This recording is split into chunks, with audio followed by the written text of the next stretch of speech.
Sheikh chilli की मनोरंजक कहानी खिचड़ी। शेख चिल्ली एक बार अपनी सास से मिलने के लिए ससुराल गया। दामाद के आने की खबर मिलते ही सासू माँ ने शेख के लिए खिचड़ी बनाना शुरू कर दिया। शेख भी कुछ देर बाद ससुराल पहुंच गए। वहां पहुंचते ही सासू से मिलने के लिए शेख सीधे रसोई में चला गया। सास से बातें करते हुए अचानक शेख चिल्ली का हाथ ऊपर लगा और घी से भरा एक डब्बा सीधे खिचड़ी पर गिर गया। सास को काफी गुस्सा आया, लेकिन दामाद पर वो गुस्सा नहीं कर पाई। गुस्से को दबाकर शेख चिल्ली को उसकी सासू माँ ने प्यार से खिचड़ी खिलाई।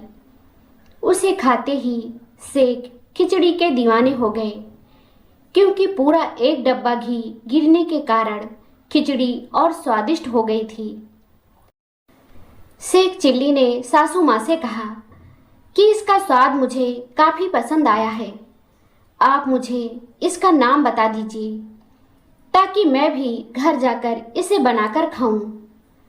शेख चिल्ली को उसकी सासू माँ ने बताया कि इसे खिचड़ी कहते हैं। शेख चिल्ली ने कभी खिचड़ी का नाम नहीं सुना था। वो ससुराल से अपने घर की ओर जाते हुए इस शब्द को बार बार दोहराने लगा ताकि नाम भूल न जाए। खिचड़ी खिचड़ी खिचड़ी कहते हुए शेख चिल्ली अपने ससुराल से थोड़ा आगे ही बढ़ा था कि वो किसी जगह पर कुछ देर के लिए रुका। इस दौरान शेख खिचड़ी का नाम रटना भूल गया। जैसे ही उसे याद आया तो वो खिचड़ी को खाचड़ी खाचड़ी कहने लगा। इस शब्द को रटते हुए शेख चिल्ली रास्ते पर आगे बढ़ा।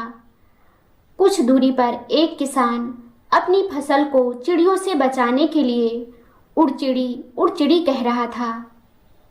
तभी पास से ही शेख चिल्ली खाचड़ी खाचड़ी कहते हुए गुजरने लगा।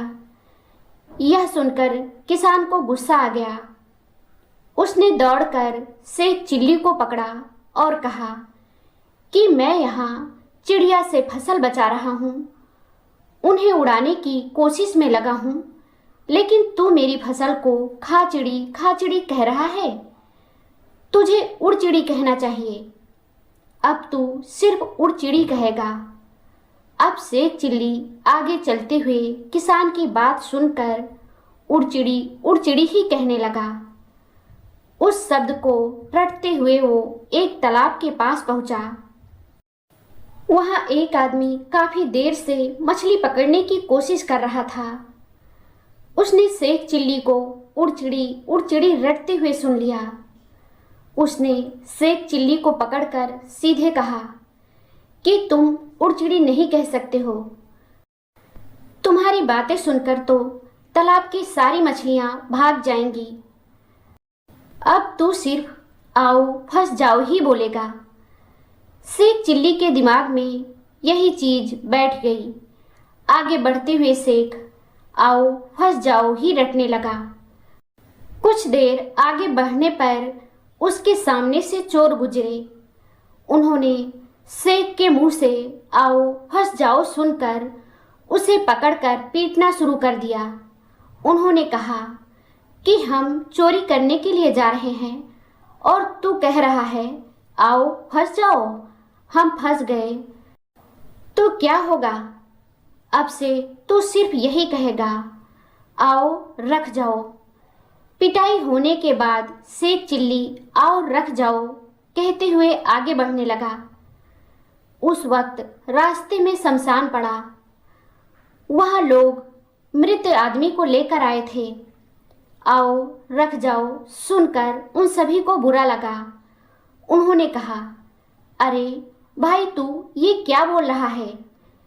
जैसा तू बोल रहा है वैसा हो गया तो कोई जिंदा नहीं बचेगा। तू आगे से सिर्फ ये बोलेगा कि ऐसा किसी के साथ ना हो। शेख चिल्ली यही कहते हुए आगे की ओर बढ़ने लगा। तभी रास्ते में एक राजकुमार की बारात निकल रही थी। बारात में खुशी खुशी नाचते जा रहे लोगों ने शेख के मुंह से ऐसा किसी के साथ ना हो सुना। सभी को बहुत बुरा लगा। उन्होंने शेख चिल्ली को पकड़कर कहा कि तू ऐसे शुभ समय में इतना बुरा क्यों बोल रहा है? अब से तू सिर्फ यही कहेगा, ऐसा सबके साथ हो। शेख चिल्ली अब यही कहते कहते अपने घर थका हारा पहुंच गया। वो घर तो पहुंच गया था, लेकिन उसे खिचड़ी का नाम याद नहीं रहा। कुछ देर आराम करने के बाद उसने अपनी पत्नी को कहा कि आज तुम्हारी माँ ने मुझे खूब स्वादिष्ट चीज खिलाई, अब तुम भी मुझे वही बनाकर खिलाना। यह सुनते ही पत्नी ने उस व्यंजन का नाम पूछा। शेख चिल्ली ने दिमाग पर जोर डाला, लेकिन उसे खिचड़ी शब्द याद नहीं आया। उसके दिमाग में आखिर में रटने वाले शब्द ही थे। तब उसने गुस्से में पत्नी से कहा कि मुझे कुछ नहीं पता, बस तुम वो चीज मुझे बनाकर खिलाओगी।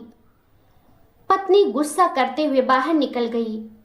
उसने कहा कि जब मुझे पता ही नहीं है कि क्या बनाना है तो मैं कैसे बनाऊंगी। उसके पीछे पीछे शेख चिल्ली भी चलने लगा। वो रास्ते में धीरे धीरे अपनी पत्नी को कहता, चलो घर चलते हैं और तुम मुझे वो व्यंजन बनाकर खिला देना। पत्नी और गुस्सा हो गई। पास से ही एक महिला दोनों को देख रही थी। शेख चिल्ली को धीमी आवाज में पत्नी से बातें करते देख उस महिला ने शेख से पूछा कि क्या हुआ है, तुम दोनों यहाँ रास्ते पर खड़े होकर क्या खिचड़ी पका रहे हो? जैसे ही शेख चिल्ली ने खिचड़ी शब्द सुना, उसे याद आ गया कि सासू माँ ने भी व्यंजन का यही नाम बताया था। उसने उसी समय अपनी पत्नी को बताया कि उस व्यंजन का नाम खिचड़ी है। व्यंजन का नाम पता चलते ही शेख की पत्नी का गुस्सा ठंडा हो गया और दोनों खुशी खुशी घर लौट आए। कहानी से सीख। दोस्तों, इस कहानी से हमें यह सीख मिलती है कि किसी की बोली हुई बात या नए शब्द को भूलने का डर हो तो उसे लिख कर रख लेना चाहिए। सिर्फ उसे रटते रहने से शब्द गलत और अर्थ का अनर्थ हो जाता है। दोस्तों, यह कहानी आपको कैसी लगी हमें कमेंट करके ज़रूर बताएं।